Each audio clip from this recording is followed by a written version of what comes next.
Hello, everyone, and I do mean everybody. Everybody who wants to be here, needs to be here, and should be here is here.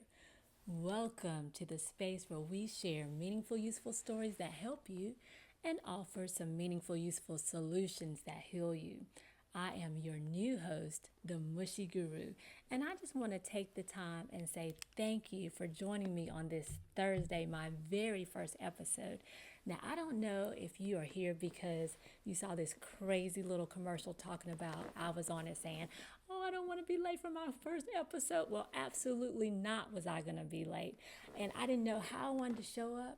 So I just decided I'm going to just show up and be myself and not bring the shenanigans. Not yet, anyway, but just to come and introduce myself and thank you for deciding to take your sweet special time and give me a few minutes of your day to just introduce my platform, introduce myself, and tell you what Mushy Guru is all about.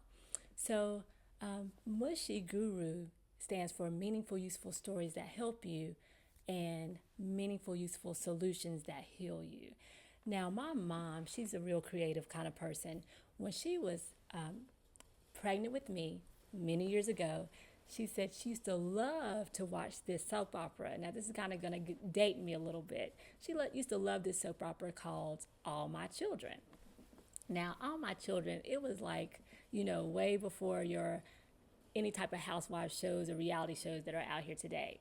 So the main character her name was D'Ericka Kane. Now, D'Ericka Kane was a bad, villainous woman who always had a crazy plot going on, and she was venomous and coming for you. And my mom, in her pregnancy, absolutely loved watching D'Ericka Kane and how she maneuvered through life. But being that she was about to give birth to a daughter, she was like, I don't want my child to be anything like D'Ericka Kane, even though she was absolutely obsessed with her character. So when I was born, my mom said, I'm going to negate Erica's name and name my child D'Ericka. So like she added a D apostrophe on top of Erica.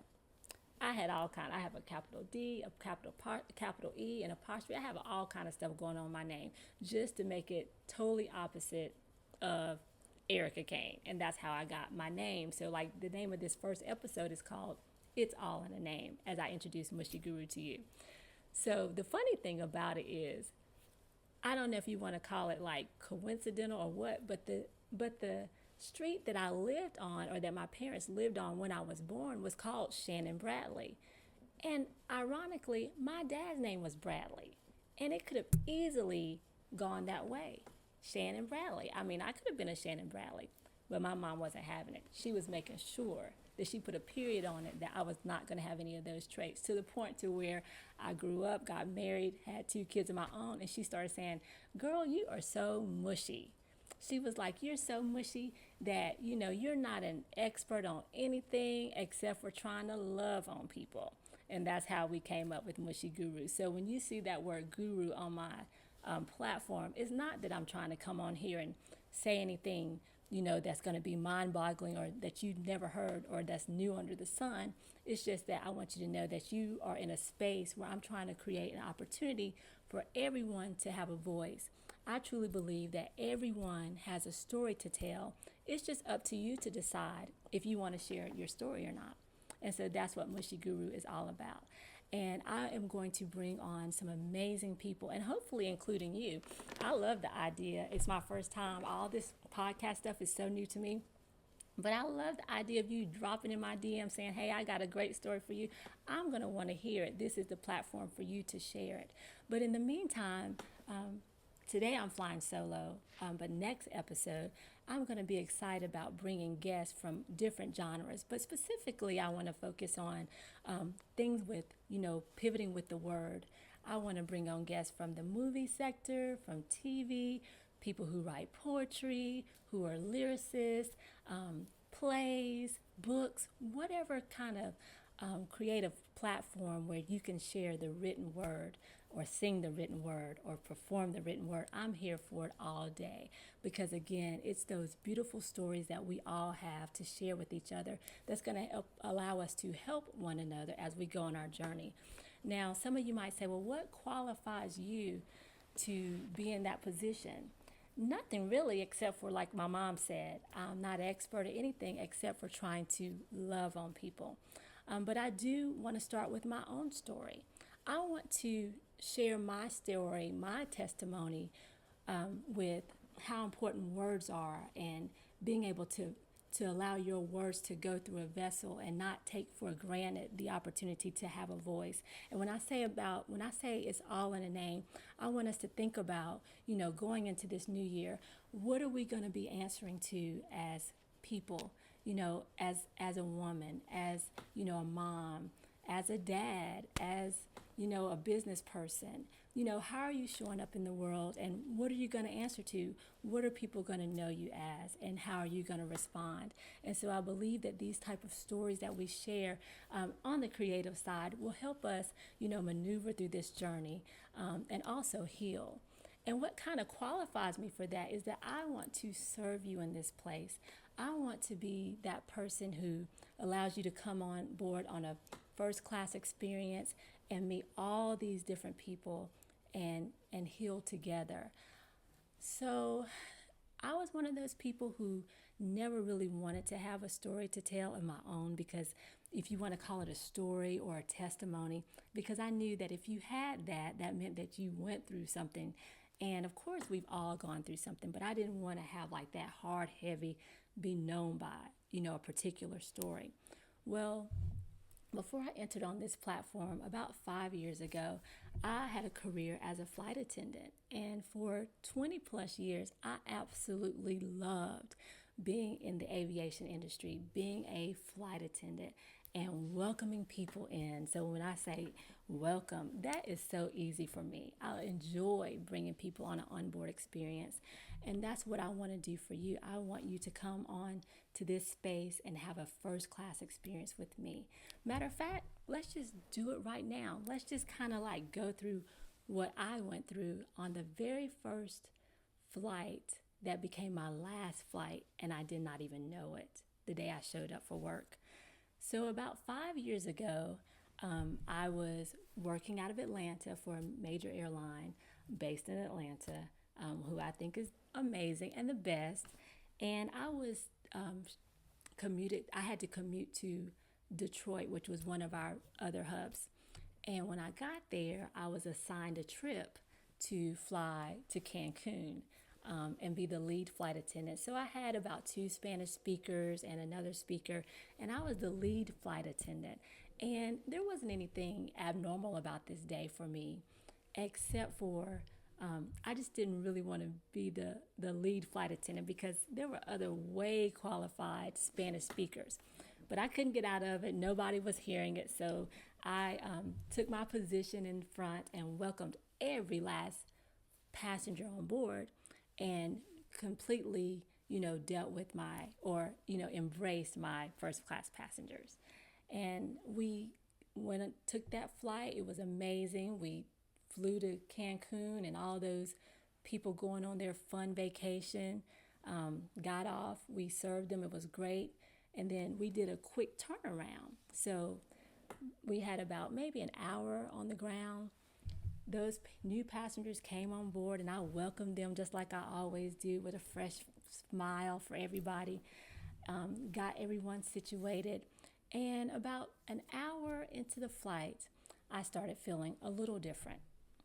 The feeling wasn't abnormal because it had happened once before, about maybe 3 or 4 months before.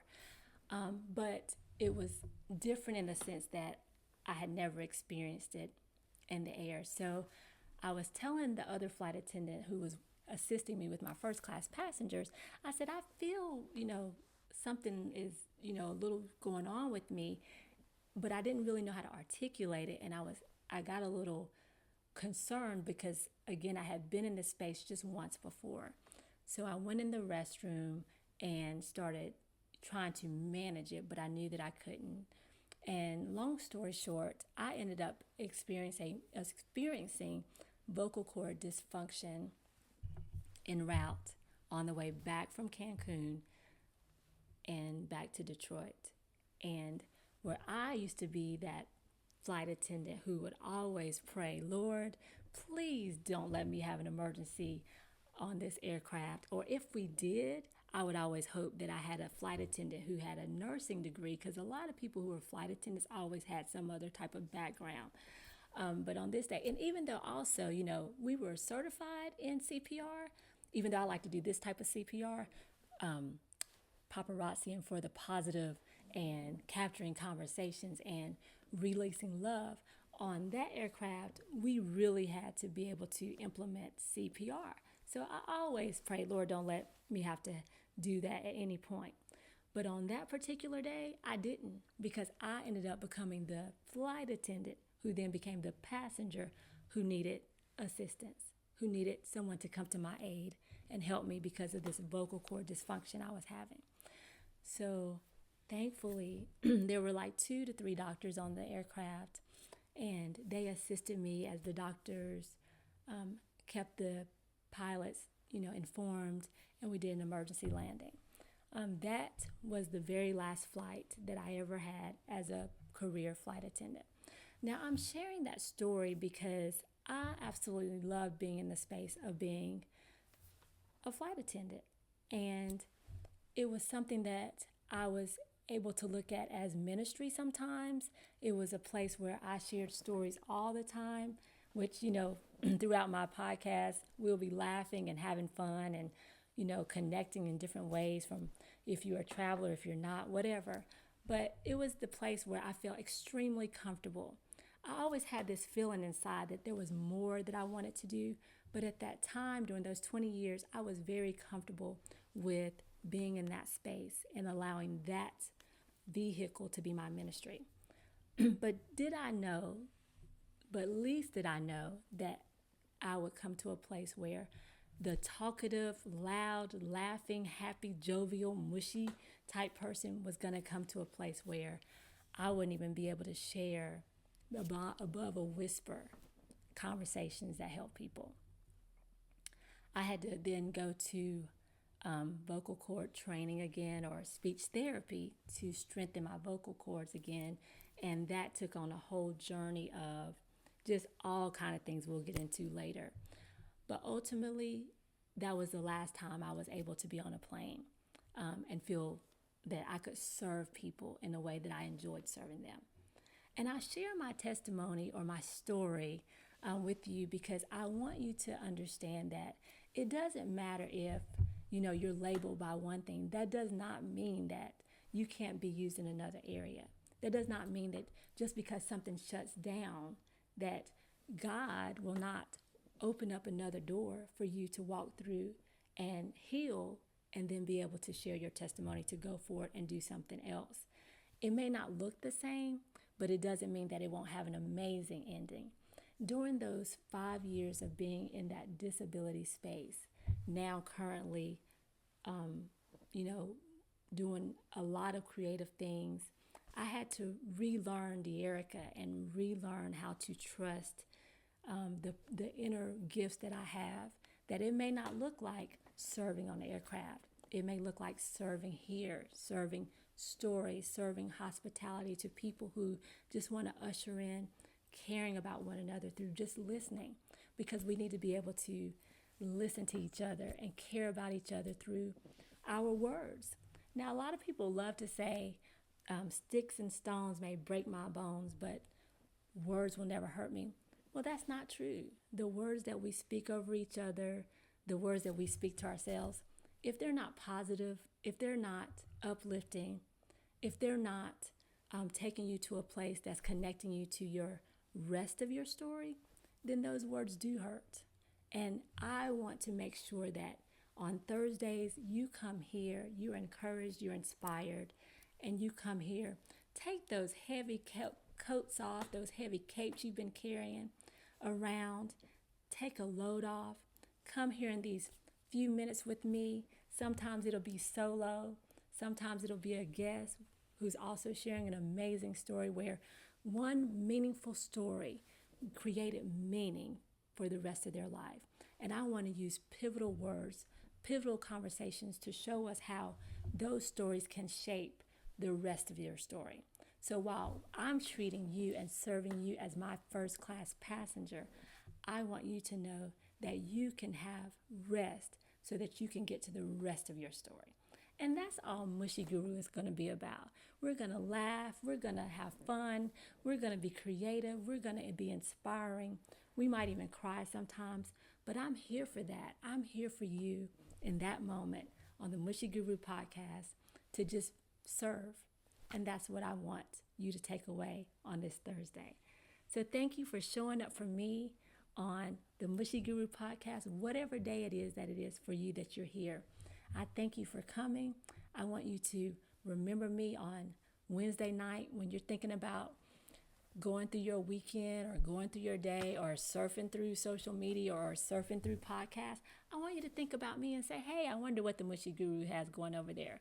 What kind of onboard experiences or entertainment is she going to offer us today, twirled into a story as she talks about anything connected to words. But just remember, if you come, pull up with your favorite beverage. You see, I got my cheer wine over there, and just come relax and enjoy with the Mushy Guru.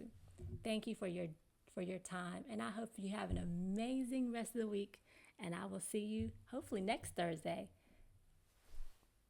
and have a wonderful day.